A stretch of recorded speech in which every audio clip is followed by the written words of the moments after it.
Hello students, अब से आपको इस चैनल पर बायोलॉजी के 32 चैप्टर्स के सारे चैप्टर्स आपको पॉडकास्ट के फॉर्म में मिलेंगे। हम लोग आज जो शुरुआत करेंगे ह्यूमन फिजियोलॉजी का first chapter breathing and exchange of gases. तो बिना टाइम वेस्ट किए हम लोग स्टार्ट करते हैं। Breathing and exchange of gases chapter का नाम है। तो हम लोग ब्रीदिंग क्यों करते हैं? ब्रीदिंग हम लोग करते हैं हमारे सेल में जो फूड प्रेजेंट हैं, जैसे कि अमीनो एसिड है, न्यूक्लिक एसिड है, फैट हैं, जो भी हमारे सेल में स्टोर है, इनका इनडायरेक्ट ब्रेकडाउन कराने के लिए हमें ऑक्सीजन की रिक्वायरमेंट पड़ती है। तो हमें जब ऑक्सीजन हम लेते हैं तो ऑक्सीजन जब हमारी बॉडी में आता है, सेल्स में पहुंचता है, इनका इनडायरेक्ट ब्रेकडाउन कराता है न्यूट्रिएंट का, तो CO2 रिलीज होती है। इस कैटाबॉलिक प्रोसेस में जो CO2 रिलीज हो रही है बॉडी के लिए हार्मफुल है, तो इस CO2 को बॉडी से बाहर करने की ज़रूरत है। तो अगर हमें एनर्जी चाहिए हमारे फूड से, तो हमें कॉन्टिन्यूअस ऑक्सीजन की रिक्वायरमेंट पड़ेगी, और जब ऑक्सीजन आएगा तो CO2 प्रोड्यूस होगा, क्योंकि कैटाबॉलिक रिएक्शन चलती है। CO2 प्रोड्यूस होगा जो कि बॉडी के लिए हार्मफुल है, उस CO2 को बाहर करने की ज़रूरत पड़ती है। तो कॉन्टिन्यूअस O2 का आना बॉडी में, और जो बॉडी की सेल्स में जो बॉडी में CO2 प्रोड्यूस हो रहा है इसको बाहर करना, ये जो गैसेस एक्सचेंज है, exchange of O2 from atmosphere with CO2 produce in the cell, it is called breathing, commonly called as या कॉमनली नोन एज रेस्पिरेशन। इसी को हम लोग रेस्पिरेशन बोलते हैं।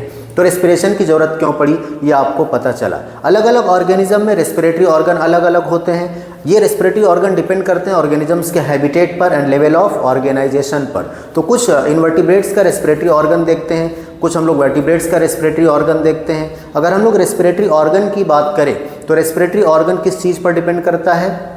रेस्पिरेटरी ऑर्गन डिपेंड करता है लेवल ऑफ ऑर्गेनाइजेशन पर एंड हैबिटेट्स पर। कौन सा ऑर्गेनिज्म कहाँ रहता है, उसका बॉडी ऑर्गेनाइजेशन कैसा है। अगर हम लोग बात करें स्पंजेस, सिलेंट्रेट और फ्लैटवर्म्स में रेस्पिरेटरी ऑर्गन कोई स्पेशलाइज्ड रेस्पिरेटरी ऑर्गन नहीं होता। इंटायर बॉडी सरफेस से, पूरी बॉडी सरफेस से गैसेस एक्सचेंज होता है। अगर हम लोग बात करें अर्थवर्म की, अर्थवर्म में गैसेस एक्सचेंज मॉइस्ट क्यूटिकल से होता है। हम लोग इंसेक्ट की बात करें, इंसेक्ट में ट्रैकियल ट्यूब से गैसेस एक्सचेंज होता है, जिसे नेटवर्क ऑफ ट्रैकिया भी बोलते हैं। अगर हम लोग एक्वेटिक इंसेक्ट और मोलस्क की बात करें, एक्वेटिक ऑर्थोपोड एंड मोलस्क, उनमें गैसेस एक्सचेंज गिल्स से होता है। फिशेस में गैसेस एक्सचेंज गिल्स से होता है। रेप्टाइल्स, बर्ड्स और मैमल्स में गैसेस एक्सचेंज लंग्स से होता है। क्लियर? तो ये रेस्पिरेटरी ऑर्गन है कि किन में कैसे कौन सा रेस्पिरेटरी ऑर्गन है जिससे गैसेस एक्सचेंज होता है। पहले ही आपको बता दिया कि रेस्पिरेटरी ऑर्गन जो है वो डिपेंड करता है कैसे, कौन सा रेस्पिरेटरी ऑर्गन होगा, डिपेंड करता है level of organisation and habitat पर। तो ये तो रेस्पिरेटरी ऑर्गन है। स्किन के द्वारा अगर हम लोग बात करें एम्फीबियंस में, तो एम्फीबियंस में स्किन से भी रेस्पिरेशन होता है, लंग्स से भी रेस्पिरेशन होता है, गिल्स से भी रेस्पिरेशन होता है। एम्फीबिया का जो लार्वा होता है टैडपोल, वो पूरी तरह से पानी में होता है, तो उसमें गिल्स से रेस्पिरेशन होता है। तो आप याद रखिएगा, वो ऑर्गेनिज्म जो पानी में पाए जाते हैं, जो एक्वेटिक हैबिटेट के ऑर्गेनिज्म हैं, उनमें रेस्पिरेटरी ऑर्गन जनरली गिल्स पाया जाता है। और वो ऑर्गेनिज्म जो अर्थ पर रह रहे, टेरेस्ट्रियल मोड ऑफ हैबिटेट है उनका, उनमें रेस्पिरेटरी ऑर्गन लंग्स होता है, उनमें लंग्स से रेस्पिरेशन होता है।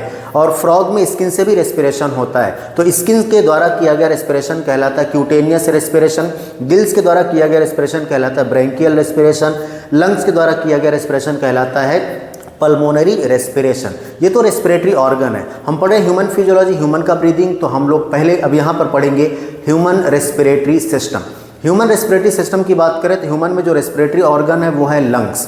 तो अगर ये हम लोग लंग्स रेस्पिरेटरी ऑर्गन है, तो हमारी जो गैस है, जो हम गैसेस एक्सचेंज कर रहे हैं, जो O2 हमारी बॉडी में आ रहा है, वो हमारी बॉडी में O2 कैसे आएगा, कौन सा पाथवे है। तो इसमें सबसे पहले हम लोग पढ़ते हैं रेस्पिरेटरी पाथवे। रेस्पिरेटरी पाथवे की अगर हम लोग बात करें तो respiratory pathway external nostril, external nostril के बाद नेजल पैसेज, नेजल पैसेज से नेजल चैम्बर जिसे हम नेजल कैविटी बोलते हैं, नेजोफेरिंग्स, लैरिंग्स, ट्रैकिया, और ट्रैकिया डिवाइड हो जाता है at the level of fifth thoracic vertebra into left and right primary bronchus में। प्राइमरी ब्रोंकस डिवाइड होता है further secondary bronchus, further tertiary bronchus, initial bronchiole, terminal bronchiole, alveolar duct and alveoli, alveoli which is structural and functional unit of lungs, जो actual site है gaseous exchange का। तो ये तो respiratory pathway. जो लैरिंग्स है, लैरिंग्स को साउंड बॉक्स या वॉइस बॉक्स भी बोला जाता है, लैरिंग्स को साउंड बॉक्स या वॉइस बॉक्स भी बोला जाता है। एक्सटर्नल नॉस्ट्रिल से लेकर इनिशियल या कंडक्ट, एक्सटर्नल नॉस्ट्रिल से लेकर टर्मिनल ब्रोंक्यूल तक पार्ट को बोलते हैं कंडक्टिंग पार्ट। एल्वियोलर डक्ट और एल्वियोली को बोलते हैं एक्सचेंजिंग पार्ट। तो ये कंडक्टिंग पार्ट और एक्सचेंजिंग पार्ट। अच्छा, कंडक्टिंग पार्ट इसलिए बोल रहे हैं क्योंकि यहाँ पर जो एयर है वो कंडक्ट हो रही है, यहाँ पर किसी तरह का कोई गैसेस एक्सचेंज नहीं होता है। कंडक्टिंग पार्ट का और क्या काम है, जब आप एयर बाहर से लेते हैं तो कभी बाहर की एयर का जो टेम्परेचर है वो कम है बॉडी टेम्परेचर से, और कभी टेम्परेचर ज़्यादा है, तो जो आप एयर अंदर ले रहे हैं उसमें डस्ट भी बहुत है, तो ये जो आपका काम जो है कंडक्टिंग पार्ट का जो काम है वो होता है जो एयर आप अंदर ले रहे हैं उसको, उसमें से डस्ट को क्लियर करना। तो कंडक्टिंग पार्ट का काम है clear the air from dust particles, dust से क्लियर करना। और उसका काम होता है conduction of air from atmosphere to lungs, atmosphere से लंग्स तक एयर को पहुंचाना, एयर को ह्यूमिडिफाई करना and brings air at body temperature, air को बॉडी टेम्परेचर पर मेंटेन करना। क्लियर? क्या क्या काम होगा कंडक्टिंग पार्ट का? कंडक्टिंग पार्ट का काम होगा conduct air from atmosphere to lungs, clear the dust particle, humidify the air and brings air at body temperature. अच्छा, हम लोग अगर बात करें कंडक्टिंग पार्ट का, तो एक्सटर्नल नॉस्ट्रिल से इनिशियल ब्रोंक्यूल तक सी शेप का कार्टिलेजिनस रिंग पाया जाता है जो कि वेंट्रली कंप्लीट होता है, डॉर्सली इनकम्प्लीट होता है। ये ट्रैकिया को कोलैप्स होने से बचाता है। और एल्वियोलर डक्ट और एल्वियोली जो है वो एक्सचेंजिंग पार्ट होते हैं। आपको बता दिया जो एल्वियोली है actual site of gases exchange यहीं पर होता है, यही एक्चुअल साइट है गैसेस एक्सचेंज का। अगर हम लोग लंग्स की बात करें तो हमारा लंग्स जो है वो थोरेसिक कैविटी में है, और थोरेसिक कैविटी बनी होती है ventrally sternum, dorsally vertebral column, laterally ribs and lower side dome shaped diaphragm. इसी थोरेसिक कैविटी में हमारा लंग्स प्रेजेंट होता है। थोरेसिक कैविटी जो है वो एनाटॉमिकली एयर टाइट चैम्बर होता है, एनाटॉमिकली एयर टाइट चैम्बर होता है। अगर हमें थोरेसिक लंग्स के वॉल्यूम में, पल्मोनरी वॉल्यूम में कोई चेंज लाना है तो पहले हमें थोरेसिक वॉल्यूम में चेंज लाना होगा। We can not directly alter pulmonary volume without altering thoracic volume. हम लोग बिना थोरेसिक वॉल्यूम में चेंज किए लंग्स के वॉल्यूम में कोई चेंज नहीं कर सकते। अच्छा, हमारा लंग्स जो है हमारे थोरेसिक कैविटी में है, तो लंग्स जो है वो डबल मेम्ब्रेन बाउंड होता है। डबल मेम्ब्रेन बाउंड, मेम्ब्रेन का नाम होता है प्लूरल मेम्ब्रेन। आउटर मेम्ब्रेन का नाम पेराइटल प्लूरा, इनर मेम्ब्रेन का नाम विसरल प्लूरा होता है, और दोनों के बीच पाया जाता है प्लूरल फ्लूइड। प्लूरल फ्लूइड क्या काम करता है? प्लूरल फ्लूइड लंग्स पर फ्रिक्शन लगने से बचाता है। तो जो हमारी ये दोनों मेम्ब्रेन है लंग्स के ऊपर, आउटर मेम्ब्रेन थोरेसिक वॉल के कॉन्टैक्ट में होती है, इनर मेम्ब्रेन जो है वो लंग्स के कॉन्टैक्ट में होती है। क्लियर? ये इतना आपको पढ़ना है कहाँ पर? इसमें। अब इसी में हम लोग पढ़ते हैं स्टेप्स ऑफ रेस्पिरेशन, कि स्टेप्स ऑफ रेस्पिरेशन कितने स्टेप हैं। तो स्टेप यहाँ पर आपको समझ के याद रखना है। पहला स्टेप है पल्मोनरी वेंटिलेशन और ब्रीदिंग, दूसरा है exchange of gases across alveolar membrane, तीसरा है transport of gases via blood, चौथा है exchange of gases between blood and cell, और पांचवा है utilisation of oxygen by the cells. इसी को सेलुलर रेस्पिरेशन भी बोलते हैं। इसी को क्या बोलते हैं? Cellular respiration. ये आपकी एक हेडिंग होती है ह्यूमन रेस्पिरेटरी सिस्टम। अगर हम लोग इसके बाद बात करते हैं तो आता है mechanism of breathing. Mechanism of breathing में हम लोग क्या पढ़ते हैं कि ब्रीदिंग हम लोग कैसे करते हैं। मैकेनिज्म ऑफ ब्रीदिंग की अगर हम लोग बात करें तो यहाँ पर हम लोग पढ़ेंगे दो मैकेनिज्म हैं, इंस्पिरेशन और एक्सपिरेशन। इंस्पिरेशन का मतलब एटमॉस्फेरिक एयर का अंदर लेना, एक्सपिरेशन का मतलब एल्वियोलर एयर को बाहर करना, एक्सपिरेशन कहलाता है। अच्छा, ये जो इंस्पिरेशन या एक्सपिरेशन है, तो जो एयर का ट्रांसपोर्ट हो रहा है, गैसों का जो ट्रांसपोर्ट हो रहा है, ट्रांसपोर्ट होता है इनका higher concentration to lower concentration, higher concentration से लोअर कंसंट्रेशन की तरफ। तो अगर हम लोग रेस्पिरेशन करते हैं, ब्रीद इन करते हैं, इंस्पिरेशन करते हैं, तो एटमॉस्फेरिक एयर अंदर आती है। तो इंस्पिरेशन करने के लिए एटमॉस्फेयर का प्रेशर ज़्यादा होना चाहिए, हमारे अंदर लंग्स का प्रेशर कम होना चाहिए। लंग्स के अंदर के प्रेशर को बोलते हैं इंट्रा पल्मोनरी प्रेशर। तो इंस्पिरेशन के लिए atmospheric pressure must be greater than intra pulmonary pressure, that is negative pressure in the lungs. हमारे लंग्स में नेगेटिव प्रेशर होता है, किसके कंपैरिजन में? एटमॉस्फेयर के कंपैरिजन में। और यही बात अगर एक्सपिरेशन के लिए बोले तो अंदर का प्रेशर ज़्यादा होना चाहिए, बाहर का प्रेशर कम होना चाहिए। तो for expiration intra pulmonary pressure must be greater than atmospheric pressure. लेकिन ये प्रेशर, एक बार हम लोग एटमॉस्फेयर का प्रेशर कम बोल रहे हैं, एक बार ज़्यादा बोल रहे हैं, तो हम एटमॉस्फेयर के प्रेशर को चेंज नहीं कर सकते बेटा। हम लोग जो प्रेशर चेंज कर सकते हैं वो अपने बॉडी के अंदर कर सकते हैं। तो हम लोग इंस्पिरेशन होता कैसे है? तो एनसीईआरटी कहती है inspiration starts with the contraction of diaphragm and intercostal muscles. Intercostal muscle कौन है? रिब्स के बीच मसल पाई जाती है जिसे बोलते हैं इंटरकॉस्टल मसल। दो टाइप की होती हैं, external intercostal muscle and internal intercostal muscle. तो अगर हम लोग बात करें जब इंस्पिरेशन होता है तो इंस्पिरेशन के समय डायफ्राम कॉन्ट्रैक्ट होता है, जिससे हमारी थोरेसिक वॉल्यूम बढ़ता है एंटीरो पोस्टीरियर एक्सिस में। रिब्स के बीच एक्सटर्नल इंटरकॉस्टल मसल, याद रखना इंस्पिरेशन के दौरान एक्सटर्नल इंटरकॉस्टल मसल्स कॉन्ट्रैक्ट होती है, रिब्स को पुल करती है बाहर की तरफ, जिससे स्टर्नम अटैच है। रिब्स किससे अटैच है? स्टर्नम से। स्टर्नम रेज होता है अपर साइड, ऊपर की तरफ, जिससे थोरेसिक वॉल्यूम डॉर्सोवेंट्रल एक्सिस में इंक्रीज होती है। और अगर थोरेसिक वॉल्यूम इंक्रीज हो रहा है दो एक्सिस में, डायफ्राम के कॉन्ट्रैक्ट होने से एंटीरियर पोस्टीरियर एक्सिस में, और रिब्स के कॉन्ट्रैक्ट होने से स्टर्नम के रेज होने से डॉर्सोवेंट्रल एक्सिस में, जैसे ही थोरेसिक वॉल्यूम बढ़ता है वैसे पल्मोनरी वॉल्यूम भी बढ़ता है, उसके अंदर प्रेशर डिक्रीज कर जाता है, बाहर की एयर अंदर चली आती है, जिसे इंस्पिरेशन बोलते हैं। और एक्सपिरेशन के दौरान क्या होता है? एक्सपिरेशन के दौरान जो ये डायफ्राम है अभी जो फ्लैट हुआ था, जो कॉन्ट्रैक्ट हुआ था, returns to their original position, and जो एक्सटर्नल इंटरकॉस्टल मसल्स थी ये भी अपने ओरिजिनल पोजीशन पर जाती हैं, जिसकी वजह से थोरेसिक वॉल्यूम डिक्रीज होता है। जब थोरेसिक वॉल्यूम डिक्रीज होता है तो अंदर का प्रेशर बढ़ जाता है, क्योंकि बाहर से एयर आ चुकी थी अंदर का प्रेशर बढ़ा, बाहर के एयर का प्रेशर अपने आप डिक्रीज हो गया, एयर चली गई बाहर, प्रोसेस का नाम एक्सपिरेशन होता है। तो ये मैकेनिज्म ऑफ ब्रीदिंग है, इंस्पिरेशन और एक्सपिरेशन। प्रेशर आपको बता दिया कब कहाँ का ज़्यादा और कहाँ का कम होना चाहिए। एक normal healthy individual 12 to 16 time breathe करता है पर मिनट, और ब्रीदिंग रेट को मेजर कर सकते हैं स्पायरोमीटर से। ये हेडिंग आपकी कंप्लीट होती है। अगली हेडिंग है respiratory volume and capacities. 4 volume है बेटा, याद रखना 4 वॉल्यूम है, और इन्हीं वॉल्यूम्स को मिला के हम लोग बनाते हैं या बनती है कैपेसिटी। कौन कौन सी वॉल्यूम और कौन कौन सी कैपेसिटी है जरा देखते हैं। एक हम लोग पढ़ेंगे tidal volume, inspiratory reserve volume, expiratory reserve volume, residual volume. ये 4 वॉल्यूम हैं, इन्हीं को मिला के बनती हैं कैपेसिटी, जैसे inspiratory capacity, expiratory capacity, functional residual capacity, vital capacity and total lung capacity. तो एक एक करके हम लोग देखते हैं। पहले टाइडल वॉल्यूम। टाइडल वॉल्यूम क्या होता है? कोई भी पर्सन नॉर्मल ब्रीदिंग में जितनी एयर अंदर लेता है या जितनी एयर बाहर करता है उसे हम लोग क्या बोलते हैं?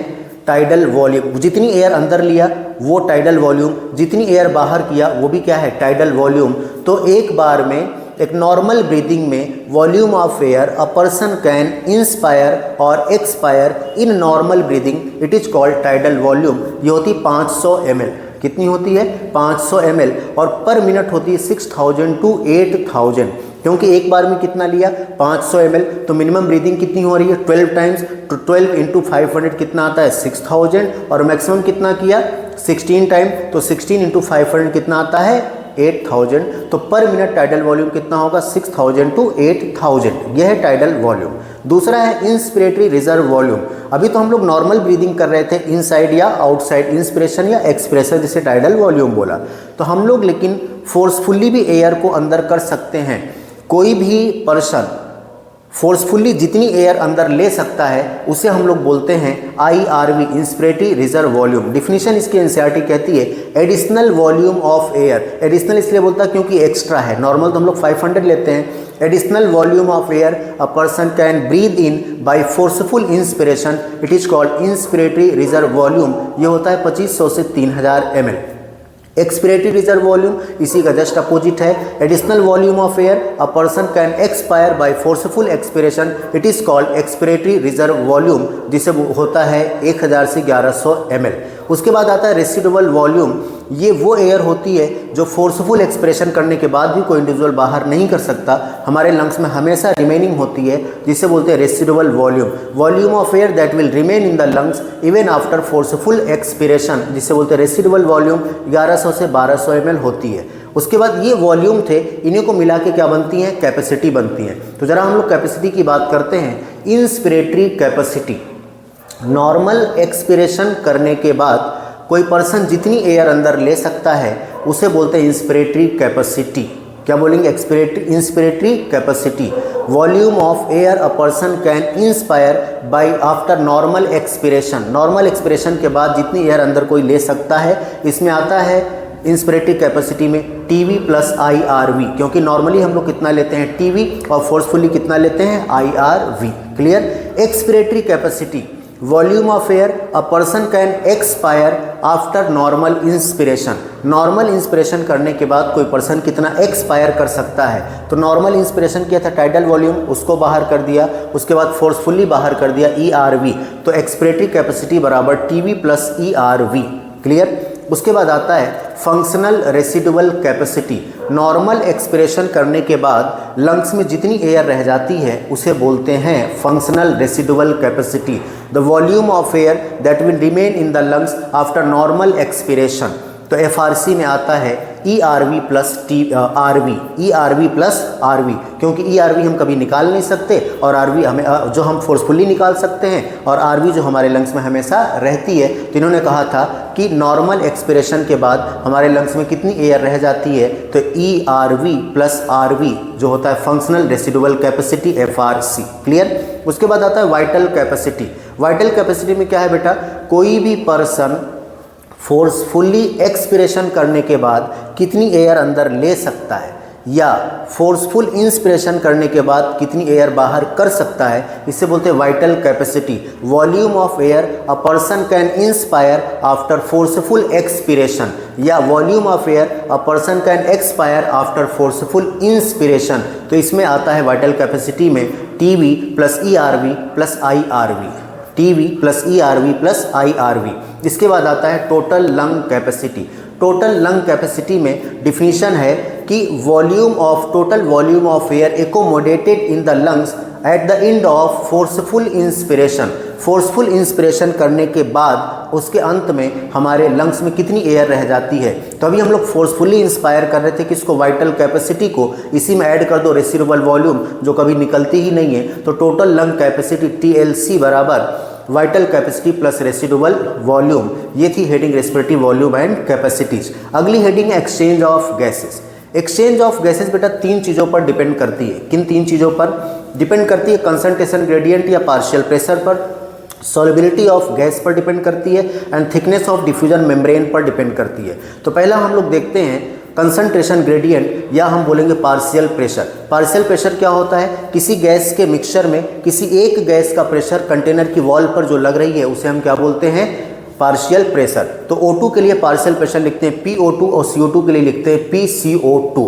तो अगर हम लोग पार्शियल प्रेशर की बात करें या कंसंट्रेशन ग्रेडियंट की बात करें तो एटमॉस्फेयर में ऑक्सीजन का पार्शियल प्रेशर 159 mmHg होता है। एल्वियोली में ऑक्सीजन का पार्शियल प्रेशर 104 mmHg होता है। पल्मोनरी वेन में और सिस्टमिक आर्टरी में ऑक्सीजन का पार्शियल प्रेशर 95 mmHg होता है। टिश्यू में ऑक्सीजन का पार्शियल प्रेशर 40 mmHg होता है। सिस्टमिक वेन में अगर हम लोग बात करें O2 का पार्शियल प्रेशर 40 mmHg होता है। पल्मोनरी आर्टरी में 40 mmHg होता है। ये ऑक्सीजन का पार्शियल प्रेशर है।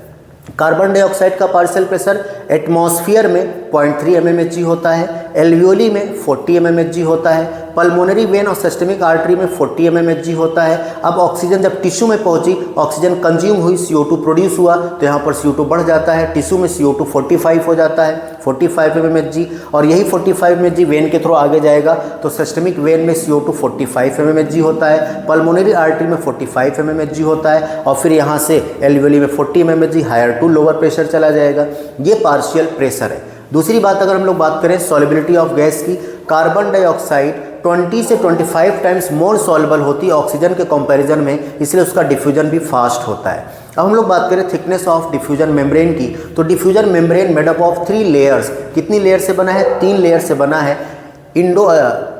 Squamous epithelium of alveoli, endothelium of alveolar capillary and basement substance between them या बेसमेंट मेम्ब्रेन बिटवीन देम, इन दोनों के बीच। फिर भी इसकी टोटल थिकनेस जो होती है वो लेस देन 1 mm होती है। एनसीईआरटी की लाइन याद रखना। Diffusion membrane made up of 3 layers but it's total thickness is less than 1 mm। और 3 लेयर कौन कौन सी है रिपीट कर रहा हूँ, याद रखना। Squamous epithelium of alveoli, endothelium of alveolar capillary and basement membrane between them. Clear. आगे चलो अगर हम लोग बात करें बेसमेंट सब्सटेंस बिटवीन देम, आगे हम लोग बात करें, ये तो था एक्सचेंज ऑफ गैसेस। अगली हम लोग बात करेंगे ट्रांसपोर्ट ऑफ गैसेस की। ट्रांसपोर्ट ऑफ गैसेस में देखेंगे कौन सी गैस का ट्रांसपोर्ट कितना होता है और कैसे होता है। क्लियर। ऑक्सीजन का ट्रांसपोर्ट 97% ऑक्सीजन ट्रांसपोर्ट होता है आरबीसी के साथ। आरबीसी के साथ कहाँ? हीमोग्लोबिन में। 3% ऑक्सीजन का ट्रांसपोर्ट होता है dissolve state in plasma. Carbon dioxide का ट्रांसपोर्ट 20 से 25% कार्बन डाइऑक्साइड का ट्रांसपोर्ट हीमोग्लोबिन के साथ होता है आरबीसी में। उसके बाद 70% मैक्सिमम CO2 का ट्रांसपोर्ट बाइकार्बोनेट के फॉर्म में होता है प्लाज्मा में। 7% CO2 ट्रांसपोर्ट होता है डिजॉल्व स्टेट इन प्लाज्मा। अब इसमें हम लोग पहला पढ़ेंगे ट्रांसपोर्ट ऑफ ऑक्सीजन, कि ऑक्सीजन का ट्रांसपोर्ट कैसे होता है। तो मैक्सिमम ऑक्सीजन का ट्रांसपोर्ट जो होता है 97% वो हीमोग्लोबिन के साथ होता है आरबीसी में। तो हीमोग्लोबिन ऑक्सीजन से बाइंड करता है। एक बात याद रखना, हीमोग्लोबिन की ऑक्सीजन से बाइंडिंग और कार्बन डाइऑक्साइड दोनों से बाइंडिंग होती है, लेकिन ये बाइंड उसी से करेगा जिसकी कंसंट्रेशन ज़्यादा होती है। तो एल्वियोली में अगर हम लोग बात करें तो O2 की कंसंट्रेशन ज़्यादा होती है। अभी आपको पार्शियल प्रेशर बताया है, हम लोग ब्रीथ इन करते हैं, इंस्पिरेशन करते हैं, तो हमारे एल्वियोली में O2 की पार्शियल प्रेशर ज़्यादा होती है। तो एल्वियोली के से ऑक्सीजन डिफ्यूज होकर ब्लड में पहुंचता है एल्वियोलर साइट पर, वहीं पर ऑक्सीजन हीमोग्लोबिन से बाइंड करता है, फॉर्मेशन होता है ऑक्सी हीमोग्लोबिन का HbO2 का 4, क्योंकि एक हीमोग्लोबिन मैक्सिमम कैरी करता है 4 मॉलिक्यूल ऑफ ऑक्सीजन। एक हीमोग्लोबिन मैक्सिमम कैरी करता है 4 मॉलिक्यूल ऑफ ऑक्सीजन। तो ऑक्सीजन की बाइंडिंग हीमोग्लोबिन से होती है कहाँ पर, जहाँ ऑक्सीजन ज़्यादा होगा। ऑक्सीजन ज़्यादा कहाँ होता है, एल्वियोलर साइट में। ऑक्सी हीमोग्लोबिन का फॉर्मेशन हुआ एल्वियोलर साइट में, और इसका ट्रांसपोर्ट होता है टिश्यू साइट में जाता है, वहाँ पर O2 की कमी होती है और CO2 ज़्यादा होता है, क्योंकि O2 कंज्यूम होता है तो CO2 प्रोड्यूस होता है। तो वहाँ पर ये जो ऑक्सी हीमोग्लोबिन है ये ऑक्सीजन को रिलीज कर देता है, इसका डिसोसिएशन हो जाता है, क्योंकि वहाँ पर O2 की कमी होती है और CO2 ज़्यादा होता है। तो अगर हम लोग ऐसे बोलें, बाइंडिंग ऑफ O2 या CO2 with haemoglobin depend on concentration gradient, जिसकी कंसंट्रेशन ग्रेडियंट ज़्यादा होगी वो बाइंड करेगा। तो हम लोग ऑक्सीजन का ट्रांसपोर्ट पढ़ रहे हैं, तो binding of O2 with hemoglobin occurs at alveolar site where PO2 is high and PCO2 is low। PCO2 के साथ साथ H+ कंसंट्रेशन और टेम्परेचर भी लो होता है। And dissociation of oxy haemoglobin occurs at tissue site where PO2 is low and PCO2 H+ concentration temperature is high. Clear. अब अगर हम लोग बात करें 100 ml ऑक्सीजनेटेड ब्लड डिलीवर करता है 5 ml of oxygen to the tissue. 100 ml oxygenated blood deliver 5 ml of oxygen to the tissue. अगर haemoglobin के ऑक्सीजन से बाइंडिंग का ग्राफ प्लॉट किया जाए तो ये जो ग्राफ आता है वो सिग्मॉइड ग्राफ आता है। कैसा आता है, सिग्मॉइड ग्राफ आता है। जो सिग्मॉइड कर्व ये है ये इफेक्टिव होता है in the studying of H+ concentration and temperature. इसी को ऑक्सीजन डिसोसिएशन कर्व या oxygen haemoglobin dissociation curve, short में OHDC बोलते हैं। NCERT लिखती है ऑक्सीजन डिसोसिएशन कर्व। इतना आपको पढ़ना है किसमें, ऑक्सीजन के ट्रांसपोर्ट में। अगर एल्वियोली में जब ऑक्सीजन हीमोग्लोबिन से बाइंड हो रहा था क्योंकि O2 की कंसंट्रेशन ज़्यादा थी, अगर यहीं पर CO2 की कंसंट्रेशन बढ़ जाए तो हीमोग्लोबिन ऑक्सीजन से ना बाइंड करके CO2 से बाइंड कर जाएगा। इसका मतलब कि CO2 एक फैक्टर है जो O2 के बाइंडिंग को अफेक्ट कर सकता है एल्वियोली में। क्लियर। चलिए आगे हम लोग बात करते हैं ट्रांसपोर्ट ऑफ कार्बन डाइऑक्साइड। तो अगर हम कार्बन डाइऑक्साइड की बात करें तो कार्बन डाइऑक्साइड टिश्यू में प्रोड्यूस होता है क्योंकि ऑक्सीजन कंज्यूम होता है और CO2 प्रोड्यूस होता है। तो CO2 जब प्रोड्यूस होता है टिश्यू में, वहाँ से higher concentration to lower concentration blood में डिफ्यूज हो जाता है और ब्लड में हीमोग्लोबिन CO2 से बाइंड करता है, फॉर्मेशन होता है कार्बामिनो हीमोग्लोबिन। और कार्बामिनो हीमोग्लोबिन का ट्रांसपोर्ट हो जाता है ब्लड के थ्रू, पहुँचता है एल्वियोलर साइट पर जहाँ पर CO2 की कमी होती है। तो कार्बामिनो हीमोग्लोबिन जो है वो CO2 को रिलीज कर देता है, डिसोसिएशन हो जाता है। तो अगर हम लोग बात करें formation of carbamino haemoglobin occurs at tissue site where PCO2 is high and PO2 is low, and dissociation of it occurs at alveolar site where PO2 is high and PCO2 is low। अब अगर यहाँ पर tissue में O2 की concentration ज़्यादा हो जाए तो हीमोग्लोबिन फिर O2 से बाइंड करेगा, CO2 से बाइंड नहीं करेगा। इसका मतलब CO2 के बाइंडिंग को हीमोग्लोबिन से ऑक्सीजन अफेक्ट कर सकता है। Oxygen is a factor which can affect the binding of CO2 with haemoglobin. Oxygen एक फैक्टर है जो कि अफेक्ट कर सकता है हीमोग्लोबिन की CO2 से बाइंडिंग को, कहाँ, टिश्यू में। अच्छा, ये तो हो गया कार्बामिनो हीमोग्लोबिन के साथ। 20% आपने पढ़ा था RBC के साथ, 20 से 25% वो ये ट्रांसपोर्ट है। लेकिन जैसे ही CO2 मैक्सिमम आपने पढ़ा है बाइकार्बोनेट के फॉर्म में, जैसे ही CO2 टिश्यू से निकलकर एल्वियोली में टिश्यू से निकलकर ब्लड वेसल्स में आता है, ब्लड में आता है, CO2 रिएक्ट करता है H2O से और बनाता है H2CO3 carbonic acid in the presence of enzyme carbonic anhydrase. और जो कार्बोनिक एसिड है ये ब्रेक हो जाता है HCO3- एंड H+ में बाइकार्बोनेट में। अच्छा, ये जो कार्बोनिक एसिड बना और फर्दर बाइकार्बोनेट बना, ये बनता कहाँ पर है, ये RBC में भी बनता है और प्लाज्मा में भी बनता है। क्योंकि आरबीसी और प्लाज्मा दोनों जगह पर पाया जाता है एक एंजाइम कार्बोनिक एनहाइड्रेज। तो कार्बोनिक एसिड और फर्दर बाइकार्बोनेट बनाने के लिए रिस्पॉन्सिबल है कौन? Carbonic anhydrase. लेकिन कार्बोनिक एनहाइड्रेज आरबीसी में ज़्यादा होता है और प्लाज्मा में कम होता है। तो ज़्यादा फॉर्मेशन बाइकार्बोनेट का आरबीसी में होता है और कम होता है कहाँ? प्लाज्मा में। तो आरबीसी में जब कंसंट्रेशन बाइकार्बोनेट की ज़्यादा है, वहाँ से बाइकार्बोनेट ट्रांसपोर्ट हो जाता है प्लाज्मा में higher concentration to lower concentration. तो बना तो ज़्यादा बाइकार्बोनेट कहाँ? आरबीसी में, लेकिन ट्रांसपोर्ट होता है कहाँ पर? प्लाज्मा में। और अब ये जाता है बाइकार्बोनेट कहाँ पर? एल्वियोलर साइट में, जहाँ पर CO2 कम होता है वहाँ पर फिर से इसका डिसोसिएशन हो जाएगा और CO2 चला जाएगा बाहर। तो ये इसके लिए जरूरी कौन होता है? Carbonic anhydrase. इस तरह से हम लोग पढ़ेंगे 100 ml deoxygenated blood transport 4 ml carbon dioxide to the alveoli. जैसे आपने पढ़ा था 100 ml oxygenated blood deliver 5 ml of oxygen to the tissue, वैसे याद रखना 100 ml deoxygenated blood deliver 4 ml of CO2 to the alveoli. Clear? ये है transport of carbon dioxide. चलो हम लोग आगे बात करते हैं रेगुलेशन ऑफ रेस्पिरेशन। इसी में है रेगुलेशन ऑफ रेस्पिरेशन। रेस्पिरेशन को रेगुलेट करने के लिए एक सिस्टम पाया जाता है जिसे बोलते हैं respiratory rhythm centre. Respiratory rhythm centre पाया जाता है medulla region of the brain में, medulla region of the brain में। तो ये जो रेस्पिरेटरी रिदम सेंटर है, शॉर्ट में हम RRC बोल रहे हैं, रेस्पिरेटरी रिदम सेंटर। ये respiratory rhythm centre normal respiration कराता है, normal inspiration and normal expiration. एक सेंटर होता है ब्रेन के पॉन्स रीजन में जिसका नाम है pneumotaxic centre. Pneumotaxic centre moderate करता है रेस्पिरेटरी रिदम सेंटर को। तो अगर न्यूमोटैक्सिक सेंटर चाहे तो रेस्पिरेटरी रिदम सेंटर के फंक्शन को अफेक्ट कर सकता है और अफेक्ट करता है। तो pneumotaxic centre reduce the rate of inspiration as well as and thereby alter the breathing rate. ये क्या करता है? इंस्पिरेशन के रेट को रिड्यूस करता है या बोलो ब्रीदिंग रेट को अल्टर करता है। दूसरा सेंटर है कीमोसेंसिटिव एरिया।